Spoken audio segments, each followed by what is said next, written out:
Kaya yung ginagawa niya, sa tagal niya kasi mga kababayan sa serbisyo sa gobyerno, mula pa na siyang vice-gobernador ng Ilocos, naging congressman, naging gobernador, at naging senador. Alam na niya ang ginagawa ng mga ilang opisyal. Kaya ang ginagawa niya, sinisiguro niya na tama yung mga reports, pinupuntahan niya talaga yung mga sites kung saan inimplement yung mga projects. Kasi na-discover ko niya na ilang mga projects ibang-iba sa aktual kaysa doon sa picture. Baka nga yung picture po, Photoshop. O diba? O pinicture po, ibang project. Ang dali ngayon mag-imbento, mga kababayan. Pati nga video, pinipiki, AI. Tulad ng pinapaniwalaan ni Bato de la Rosa, Baste at saka ni Sara Duterte, nagpakalat ng AI.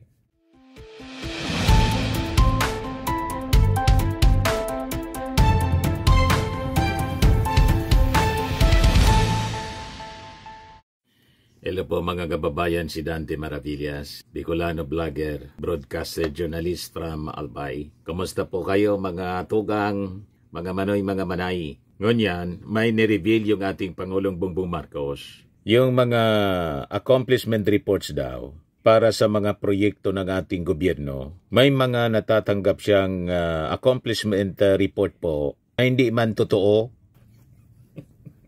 Dinadaya mga kababayan ng mga departamento siguro para lang masabi na may ginagawa sila at hindi matanggal sa trabaho. Hindi kayo lulusot sa ating Pangulong Bongbong Marcos. Kaya pala, ikot ng ikot mga kababayan yung ating Pangulong Bongbong Marcos. Ikot ng ikot sa buong Pilipinas. At mismo siya, mga kababayan, tinitingnan niya, ini-inspect niya yung mga projects kung talagang tapos na yung mga projects. Kasi yun ang na-discover niya. Nakasanayan na kasi po, mga kababayan, sa mga previous administrations na yung mga ini-implement na project, ang iba nga po, kaluluwa lang.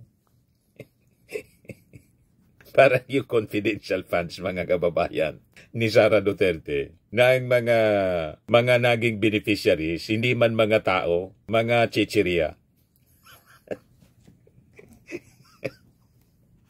Ano ba pa?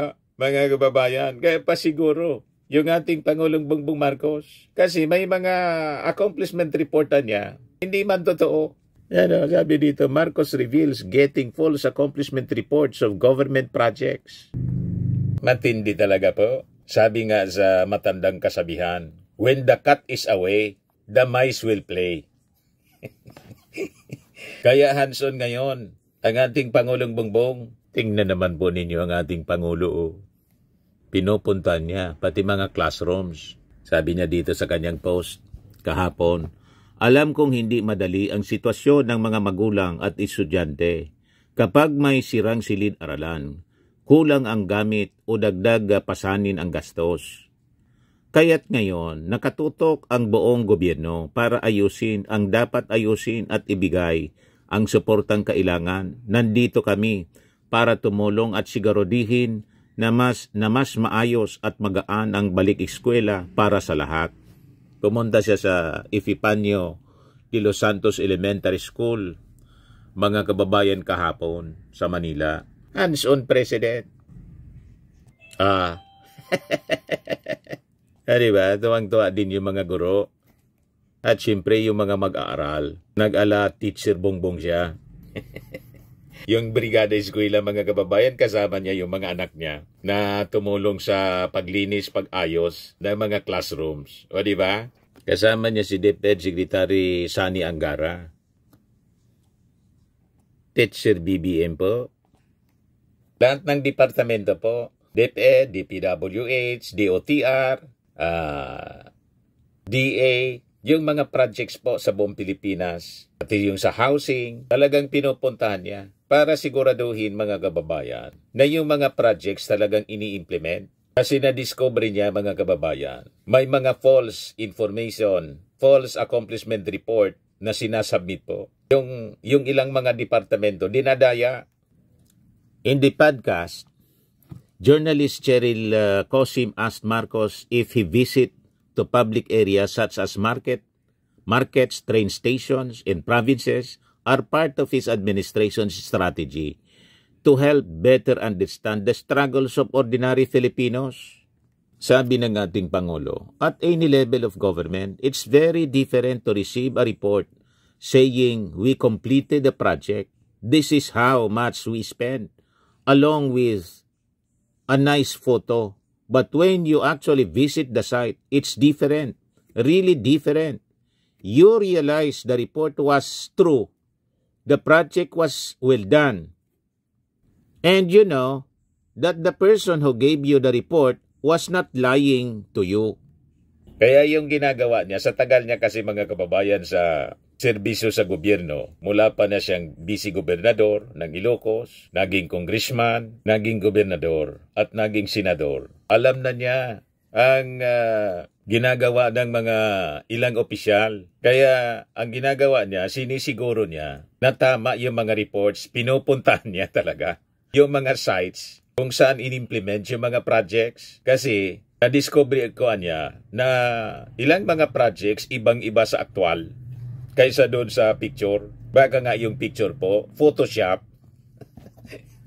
O diba? O pinicture po, ibang project. Ang dali ngayon mag-imbento. Mga kababayan, pati nga video, pinipiki AI, tulad ng pinapaniwalaan ni Bato de la Rosa, Baste at saka ni Sara Duterte, nagpakalat ng AI, sumusupport daw sa yung kabataan, ayaw ng impeachment trial. AI generated po. Diba, mga kababayan? Kaya sabi ng ating Pangulo, however, there is another side of the story niya. The other side of it is these fools are taking me for a ride. That's when you realize these people are not reliable. So we need to find someone else. That's why it's still important to go and see things for yourself. Kaya siya ikot ng ikot. Hindi para mamulitika. Iniisip ng iba, kasi niya yung ating Pangulo, baka niya hindi na umalis. Nangangampanya para mag-extend ng kanyang ng kanyang turno, tulad ng kanyang tatay niya. Takbo ng takbo. Allowed naman yung pagtakbo ng tatay po kasi wala pa naman noong pagbabawal na mag-re-election ng mag-re-election po ang sitting president. Wala pang batas na nagbabawal. Pero ngayon po, 6 year man lang po. 6 years ang term. So after 6 years, siguradong bababa sa Palasyo Malacanang yung ating Pangulo. Pero siyempre, may endorse siya kung sino. Ang pinagdududahan ni Sara na pwedeng indoor si Martin Romualdez. Kaya inaaway-away. Pati si bukang bibig ni Chis Escudero. Baka kasi maging kalaban niya sa presidential or vice presidential election. Bukang bibig po ni Chis Escudero. Si Martin Romualdez, target niya ng ng kritisismo. Yes, sabi ng ating Pangulo, may mga tinanggal na niya ko sa sa posisyon. Mula niya nang mag-took office ako 3 years ago, pero hindi na niya pinangalanan. There have been many, a lot actually. We just don't announce it. For me, this is work. If you are not helping, get out of the way. If you are not going to support us, then just step aside. Do whatever you want, but let us do our job, sabi ng ating Pangulo. That's always been my attitude niya. So whatever get out of the way means, whether you are fired, put on floating status, or transferred to another part of the government, whatever it is, just get out of the way so I can do my job, sabi ng ating Pangulo doon sa kanyang podcast. So, yung mga natanggal po, yung iba alam natin kung sino-sino yung mga napalitan. Yung iba naman po, hindi na ina-announce. Pero ngayon, yung sa PCO, ini-appoint po si Secretary J. Ruiz. Yan ang balita ngayon. Marcos reappoints J. Ruiz as PCO ad interim secretary after CA bypass. Yan ang latest na balita ngayon. So sabi ng ating Pangulo, we have to be very, very strict niya. Look, even you are my friend. Even if I care about you, if you are not doing your job, that's a problem. This is not about our friendship. or how much we care about each other. This is about serving the people. Sabi po niya. Tama. So ganoon ka-stricto yung ating Pangulong Bongbong Marcos. Mabait lang talaga siya. Pero hindi ko mabait, pwede na siyang abusuhin. Pero ayaw niyang ipahiya kung sino man yung mga opisyal. Kaya yung iba hindi na po ina-announce. Ganon, mga kababayan, ang kanyang leadership style. Ito yung podcast ng ating Pangulo with Cheryl Cosim. Pero marami yung nabitin. Now you've clarified that and you said na continuing performance review. Ano po ang objective nito, Mr. President? Ayoko talaga yung business as usual. Kasi ang dami natin problema. Naging problema yan kasi business as usual tayo ng katagal-tagal. Ilang dekada tayong business as usual. Anong nangyari sa atin? Ngayon, mula ngayon, talagang we will be very, very, very conscientious of hitting our targets on time.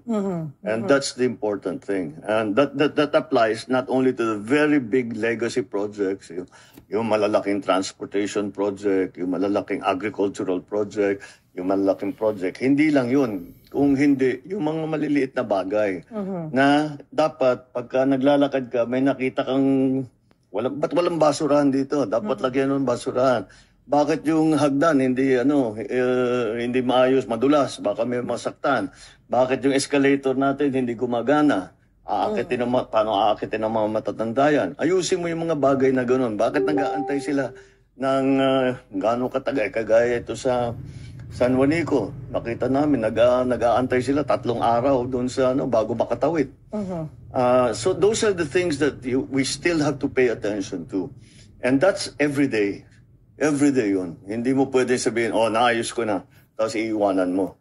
Kailangan balik-balikan mo. That's, your probation. Yes. Because it's an ongoing assessment. You said that the entire government is on probation. Yes. So warning yan. Parang pagbibigay warning na hindi ka pwedeng, sabi nyo nga, business as usual. In the military, kapag sinasabi, ito yung gagawin mo. Pag hindi mo, anong nangyari? Hindi ko nagawa kasi ganyan, out.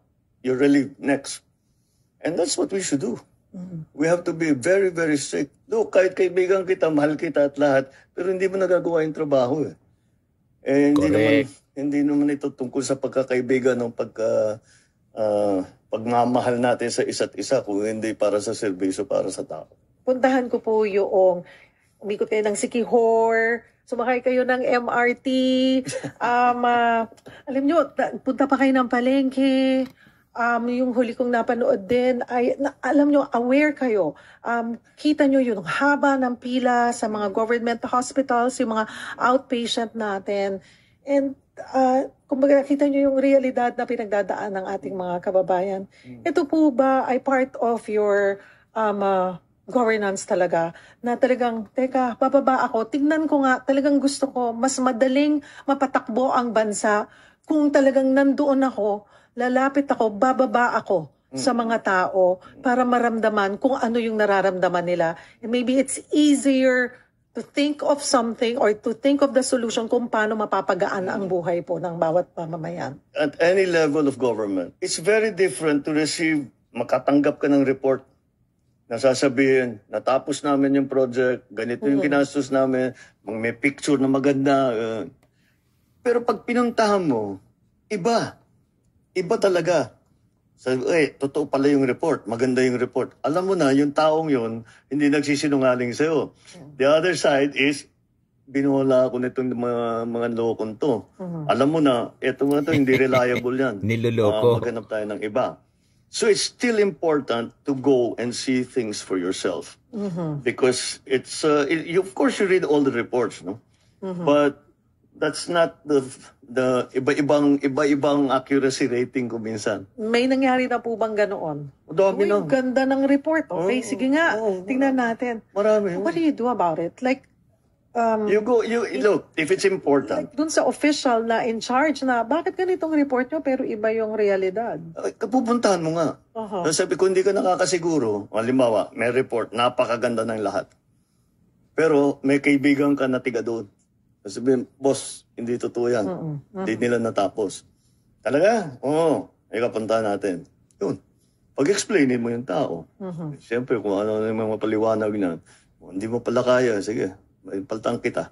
Hanap tayo ng mas magaling. Speaking Correct. of palitan, marami, Dapat hindi ganon. hindi naririnig, hindi na ilalabas, pero siguro sa mas mababang mga posisyon, marami na po ba kayong napalitan doon sa loob ng 3 taon? Marami na. Marami na. Hindi na lang namin ina-announce kasi, just get, ako, trabaho to, just, if you're not helping, get out of the way.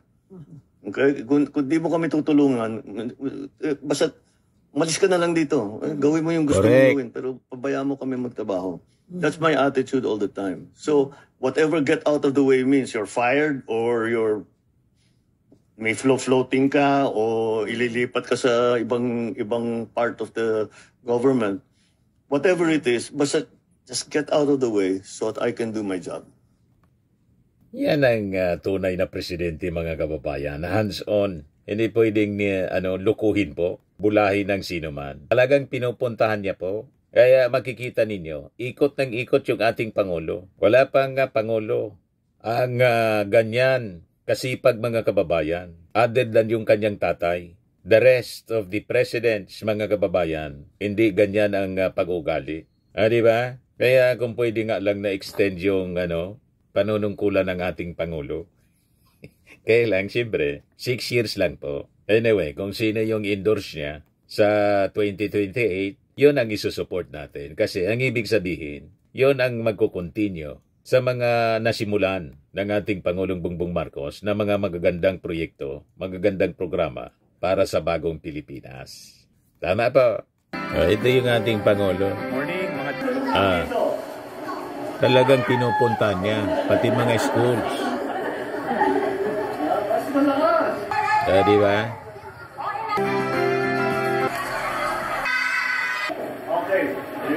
Nagpa-reading po siya.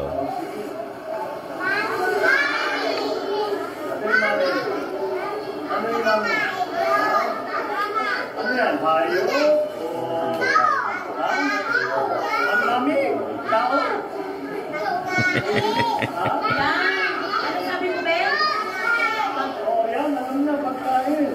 Mami, pagkain. Mami noodles. Talagang nag-inspection siya, mga kababayan.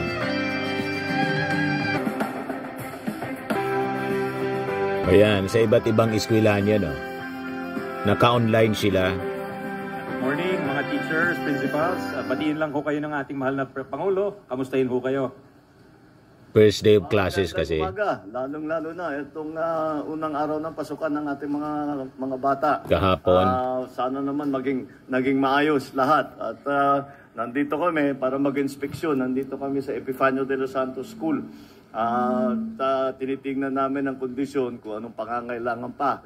Kailangan kung ano pa ang nakita ninyo na hindi nakulang. Kahit sa gamit o sa sistema, dapat masabihan nyo kagad kami. Andito si Sec Sani Angara na namamahala sa ating DepEd. At siya Ma'am Melanie, sa Ilocano, sir. Sa La Union. galing lang ako dun. Batiin niyo lang, sir. I'm sure they'll be happy to hear from you sa Ilocano. Solano, yan. Kaway-kaway kayo. Narinig niyo kami? Eto, galing lang ako dyan. Nasa San Fernando ko kanina eh. Ay, thank you, sir. Sa Mindanao naman, sir. And also hanggang Buong Pilipinas, naka-live. Bukidnon, may taga-Bukidnon. Kandiisan, Concepcion National High School, ayun, Bukidnon, Kandiisan. Bantayan, National High. Lanao, layo na, Cebu Province, Lanao Integrated School, Sarangani. Kumusta na kayo? Mabuti naman. Sana naman naging, we turn off, we muted them. Ganda yung ganda yung strategy po. Kausap niya buong Pilipinas. Yeah, it has to be there. Through online. Live galing dun sa Epifanio de los Santos Elementary School. Papaalala ko sa inyo na ang buong pamahalaan, lalo na pasa sa edukasyon, lahat ng ating mga departamento hanggang DOH, DSWD, DTI, DOTR, yung DTI para tiyakin na magandang presyo ng mga gamit at bawasan ng gastos ng mga estudyante at saka ng mga magulang, DTI yan at saka DOTR.